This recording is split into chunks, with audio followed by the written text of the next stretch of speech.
Hello दोस्तों, मेरी मौसी बहुत खूबसूरत और नौजवान थीं। वह अपने घर में अकेली रहती थीं और मुझे अक्सर अपने पास बुला लेती ताकि उनकी तन्हाई दूर हो सके। मुझे भी उनके पास जाना अच्छा लगता था और हम दोनों कुछ हसीन लम्हे साथ बिताते थे। एक दिन मौसी ने मुझे अपने घर बुलाया। मैं खुशी खुशी मौसी के घर चला गया। जब मैं वहाँ पहुँचा, मौसी वॉशरूम से नहाकर बाहर आ रही थीं। जैसे ही मैंने मौसी को देखा, मेरे होश उड़ गए। मौसी वाकई बहुत खूबसूरत थी। ऐसा बिल्कुल नहीं लगता था कि वह एक शादीशुदा औरत है। उस वक्त मैं अपने मौसा मुकेश के घर रहने आया था, क्योंकि मेरे मम्मी और पापा दोनों शहर जा रहे थे। छोटे मौसा ने पापा से मिलने और मुबारकबाद देने के दौरान कहा कि अमित को हमारे घर छोड़ जाएं। पापा ने बहुत मना किया कि अब मैं बड़ा हो गया हूँ और अपना ख्याल रख सकता हूँ, लेकिन मौसा नहीं माने। उन्होंने पापा को राजी कर लिया और मेरी दिल की ख्वाहिश पूरी हो गई। मेरे पास हमारे पुराने घर की चाबी थी जो खाली पड़ा हुआ था और मैं उसे अपने मकसद के लिए भरपूर इस्तेमाल करता था। मौसी की शादी मेरे मौसा से लगभग 5 साल पहले हुई थी। उस वक्त मैं 15 साल का था। तब भी मौसी को देखकर मुझे बहुत अच्छा लगता था, क्योंकि वह न सिर्फ खूबसूरत थी बल्कि धीमे लहजे वाली और भरपूर जिस्म की मालकिन थी।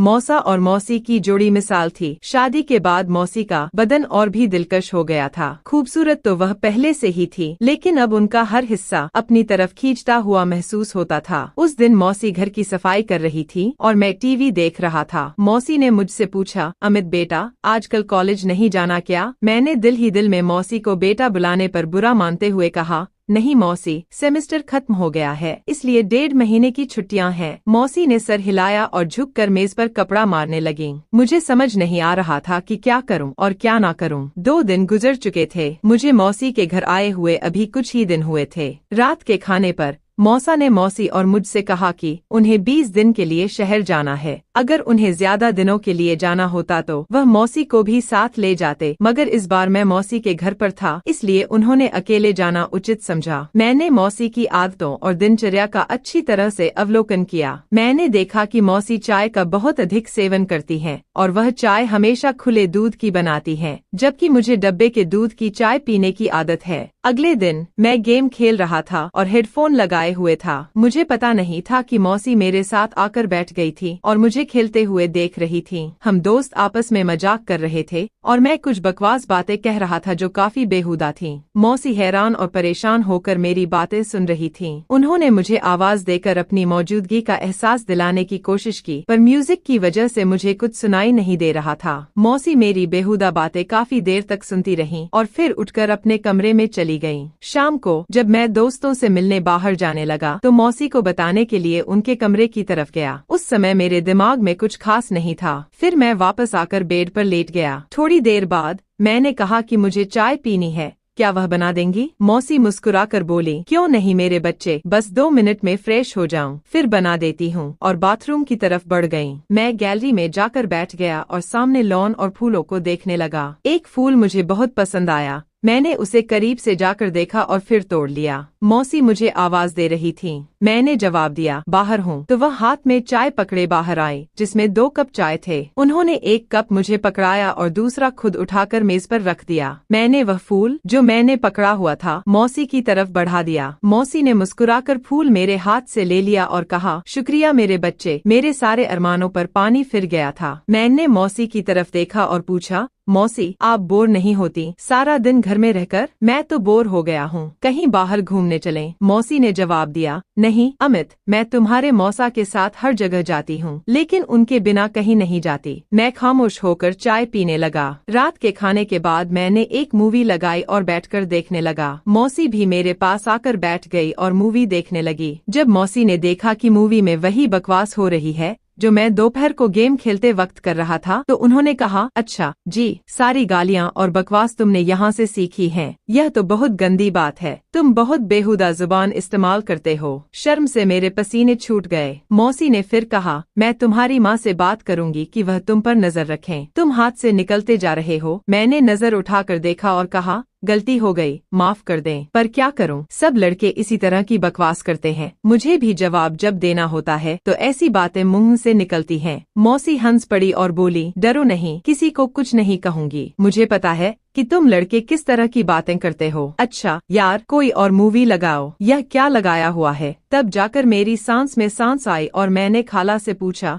कौन सी मूवी लगाऊं? उन्होंने कहा कोई इंडियन मूवी लगाओ। मैंने एक इंडियन मूवी लगा दी। मौसी मूवी देख रही थी और मैं चोरी चोरी उन्हें ही देख रहा था। मौसी ने अपनी एक टांग उठाकर दूसरी टांग पर रखी और सोफे की टेक और बाजू से लगकर आराम से बैठ गई। फिर मैंने भी अपनी एक टांग उठाकर दूसरी टांग पर रखी। मुझे लगा कि मौसी ने मेरी इस हरकत को नोट किया है और उनके चेहरे पर हल्की सी मुस्कुराहट आ गई। मैं भी मौसी की तरह दूसरे कोने पर बैठा हुआ था। फिर मौसी ने मुस्कुराते हुए अपनी पोजीशन सही की और मैंने भी सही होकर बैठने में ही बेहतर समझी। मौसी हंस पड़ी और बोली, अमित मेरी नकल उतार रहे हो? मैंने उनकी तरफ देखा और सर हिलाया तो उन्होंने मजाकिया गुस्से से कहा, क्यों मुझे तंग करना चाह रहे हो? मैंने लापरवाही से कहा, हाँ थोड़ा सा, और फिर हंस पड़ी। वह बोली, क्यों? मैंने फौरन कहा, यार इतने दिन हो गए हैं, ना किसी की डांट खाई है ना किसी से जूते, ऊपर से आप इंतहा बोर हैं। उनके माथे पर बल पड़े और उन्होंने कहा, अमित क्या मैं वाकई बोर हूँ? मैंने कहा, पता नहीं मेरा क्या बनेगा अकेले रहकर। मौसी ने मुस्कुराते हुए कहा, तुझे मार खानी है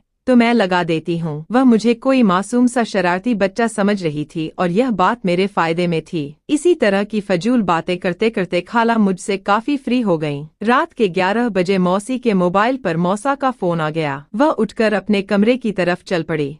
थोड़ी देर मूवी देखी, फिर टीवी बंद किया और अपने कमरे की तरफ जाने लगी। तभी मुझे मौसी के कमरे से उनकी आवाज आई, यार बहुत मिस कर रही हूँ आपको। पता नहीं कैसे गुजरेंगे यह दिन। पता नहीं दूसरी तरफ से क्या कहा गया, मगर जो मौसी ने कहा वो मेरे लिए किसी सरप्राइज से कम नहीं था। सुबह मैं जल्दी उठा और फ्रेश होकर किचन की तरफ बढ़ गया। किचन में कोई नहीं था। मैंने मौसी के कमरे की तरफ जाकर देखा तो दरवाजा बंद था, यानी मौसी सो रही थी। मैंने किचन में जाकर अपने लिए चाय बनाई और फिर कुछ स्लाइस गर्म करके मेज पर बैठकर नाश्ता करने लगा। मैं नाश्ता कर रहा था तभी मौसी के कमरे का दरवाजा खुला और वह बाहर निकली। मुझे देखकर थोड़ा सा शर्मिंदा होते हुए बोली, रात को नींद नहीं आई, बहुत देर से सोई इसलिए सुबह जल्दी नहीं उठ सकी। मैंने मुस्कुरा कर कहा, कोई बात नहीं, आपने नाश्ता करना है ना, चलें आज आपका नाश्ता मैं बना देता हूँ। वह बोली, तुम और नाश्ता? वाह क्या बात है। मैंने कहा, फ्रेश होकर आएं, मैं नाश्ता बना देता हूँ, फिर बात करेंगे। मौसी ने सर हिलाया और मुस्कुराती हुई दोबारा अपने कमरे में चली गई। मैंने पूछा, मौसी नाश्ते में क्या पसंद फरमाएंगी? मौसी ने कहा, जो भी बनाओ, मुझे पहले ही शर्म आ रही है। मैंने कहा, जैसे आपकी मर्जी, और मुड़कर किचन की तरफ जाने लगा। मौसी ने मुझे देखा और कुर्सी पर बैठ गयी। मैं उनकी कुर्सी के पीछे गया और कहा, मौसी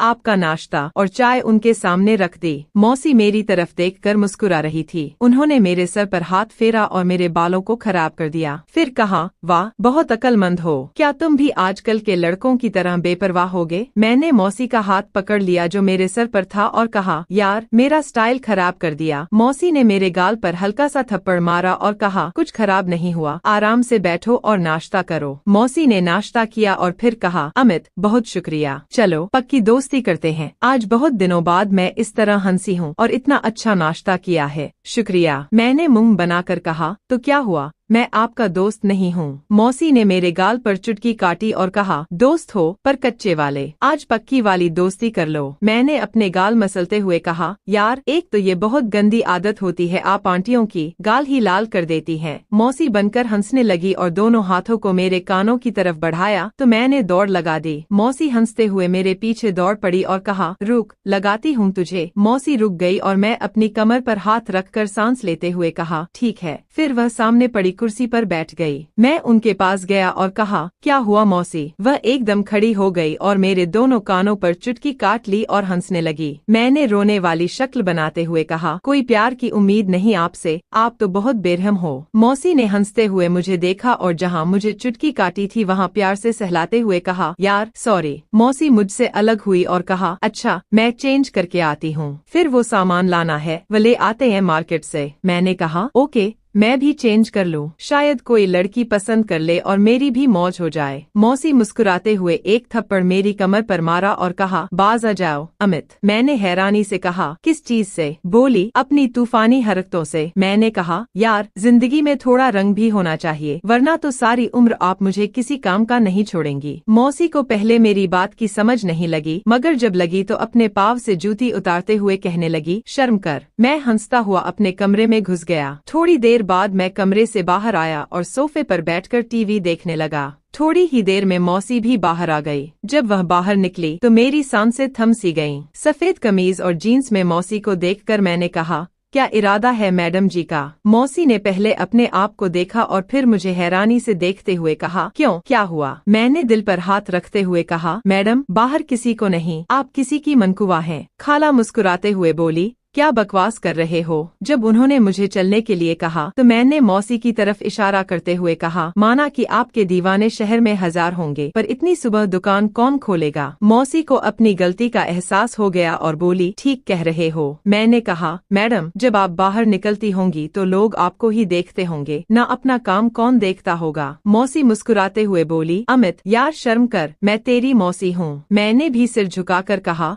ओके मौसी जान। वह हंस पड़ी और मेरे पास बैठते हुए बोली, बाज नहीं आओगे फ्लर्ट करने से? मैंने उनकी तरफ देखे बिना कहा, कौन बदकिस्मत आपसे फ्लर्ट करना चाहता है? मौसी मुस्कुराते हुए बोली, तौबा है यार। थोड़ी देर की खामोशी के बाद मौसी मेरे करीब आई और बोली, सच में तेरी कोई गर्लफ्रेंड नहीं है? मैंने उनकी तरफ देखा और कहा, कोई आप जैसी मिली नहीं, वरना उसे गर्लफ्रेंड क्या, अपनी लाइफ पार्टनर बना लेता, चाहे पापा से चित्रोली करवानी पड़ती। मौसी मुस्कुराते हुए बोली, मैं अच्छी लगती हूँ आपको? मैंने फिर किसी मासूम आशिक की तरह सिर झुकाकर हल्के से कहा, बहुत ज्यादा। मौसी हंस पड़ी और बोली, तू बाज नहीं आएगा? फिर मौसी ने कहा, जरा दूध ले आओ, खत्म हो गया है। मैंने सिर हिलाया और मार्केट की तरफ चला गया। वापस आकर दूध के बर्तन को फ्रीजर में रखा और मौसी को बताने उनके कमरे में गया, पर सामने जो मंजर था वह पागल कर देने के लिए काफी था। मौसी शायद नहा कर निकली थी और यह वक्त कहर बरसा रहा था। मेरी हालत ऐसी हो गई कि टांगों में जान ही ना रही। मैं पलटने ही वाला था कि मौसी ने आवाज देकर पूछा, ले आए हो दूध? मेरे हलक से जैसे आवाज ही नहीं निकल रही थी। मैंने सर हिलाया तो मौसी आहिस्ता आहिस्ता कदमों से चलती हुई मेरी तरफ आई और मेरे चेहरे के नीचे हाथ रखकर पूछा,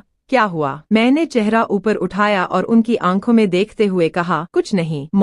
मौसी ने मेरी आंखों में देखा और कहा, अमित, सच सच बताओ, मेरा इस तरह तुम्हारे सामने आना अच्छा है क्या? मैंने सर हिलाया और दोबारा सर झुकाकर कहा, अगर आपको लग रहा है कि मैं आपकी तरफ आकर्षित हो रहा हूँ तो आप गलत हैं। माना कि आपका जिस्म आपकी मोहब्बत के इजहार का जरिया है, लेकिन यही सब कुछ नहीं है। मौसी ने एक लंबा सांस लिया और मुझे इस तरह देखा जैसे मैं दीवाना हूँ। फिर मैंने दोबारा सर उठाया और कहा, पर मैं यह भी नहीं चाहता कि आप थोड़ी देर के लिए मुझे अपनाएं और फिर जिंदगी भर के लिए मुझे अपने दीदार से महरूम कर दें। मौसी के लिए यह बहुत नाजुक मसला था। फिर वह एक तरफ बेड पर बैठ गई और कहा, मेरे पास आओ, यहाँ बैठो। मैं आराम से चलता हुआ उनके पास बैठ गया। उन्होंने मेरा हाथ पकड़कर अपने दूसरे हाथ पर रखा और कहा, अमित, जो मिल जाए इस पर शुक्र करना चाहिए। मौसी के जहन में क्या चल रहा था और उस वक्त वहाँ से मैदान जंग छोड़कर भाग जाने वाली बात थी। मैं सुकून से कमरे में वापस आ गया। तभी मुझे लगा कि मौसी अंदर रो रही हैं। उनके सिसकने की आवाज बाहर तक आ रही थी। मैं दरवाजे के पास गया और कहा,